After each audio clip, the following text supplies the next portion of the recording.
if you don't learn what it looks like to love yourself first and foremost, you're setting yourself up for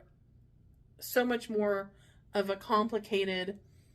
it just makes things harder because you're putting these unrealistic expectations on your partner, on your spouse, and expecting them in a way of filling that void that you're otherwise feeling less than, that you're feeling empty, that you don't feel worthy. And with you putting these unrealistic expectations on them, they feel this immense pressure because you're setting them up for failure, ultimately. Instead of accepting your partner or spouse for who they are, because that to me is one of the most beautiful concepts, is getting to a place where you're on a journey of loving yourself, getting to know yourself. Because when you begin the process and you get to a place where you do ultimately love yourself, then you can be like, okay, now I can teach you, I can walk you through how to love me, how to show up for me, what that looks like. Instead of expecting them otherwise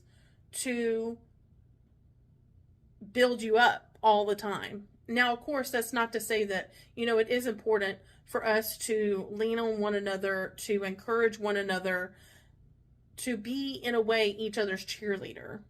but not all the time. That to me is where it's so important for us. And even if you're not at a place in your life where you're like, you know what, I don't honestly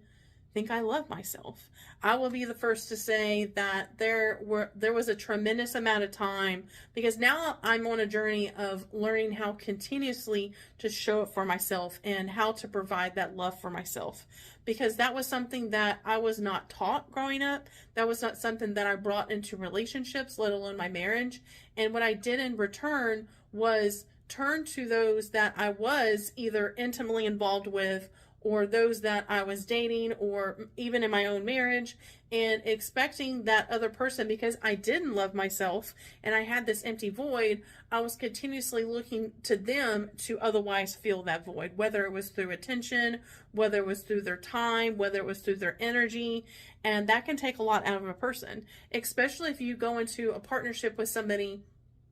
that otherwise they are struggling through the same thing, that they are not sure of who they are, or they're trying to find themselves, or they don't love themselves either, and they're in the struggle with that. But then you put this immense amount of pressure on them that you're not showing your, independence, that you're dependent on them for all things, whether it's their love, their time, their energy. There has to be this yin and yang.